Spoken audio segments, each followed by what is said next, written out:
Objectif News vous présente l'interview de 18h.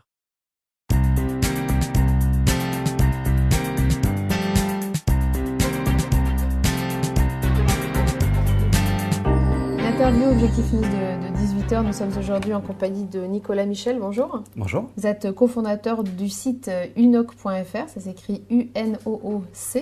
Tout à fait.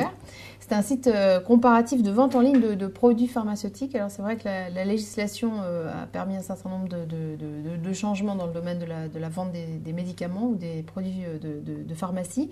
Quel est le principe de ce site que vous avez lancé il y a quelques mois ? Alors c'est un site qui a été lancé pour répondre vraiment à deux choses. Donc la vente en ligne de médicaments a été autorisée récemment sur Internet.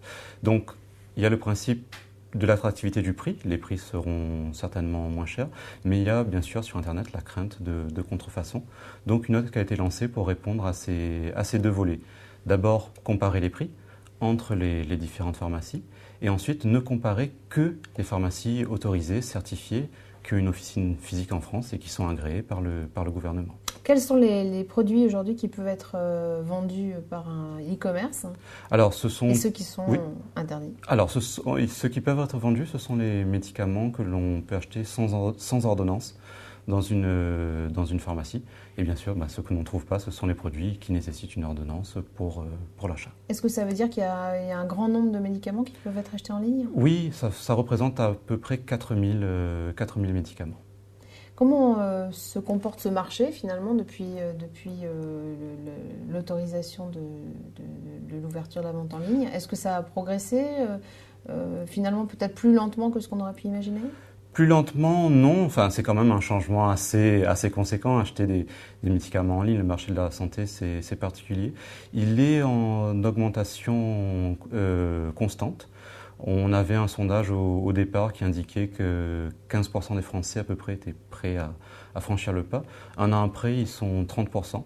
Donc c'est une progression qui est tout à fait bonne et à peu près dans ce qu'on attendait.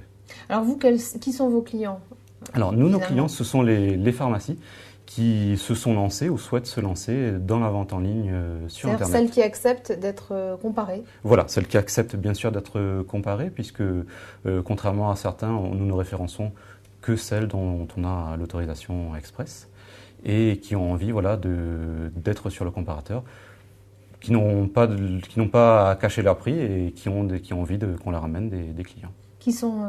Combien vous avez aujourd'hui de clients parmi ces pharmacies ? On a 35 pharmacies qui sont référencées chez nous et qui sont donc comparées les unes aux autres.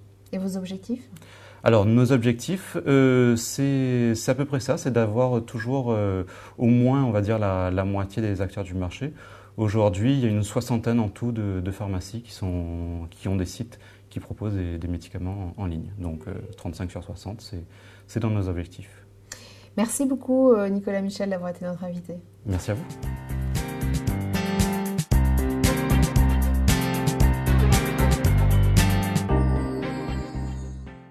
Objectif News vous a présenté l'interview de 18h.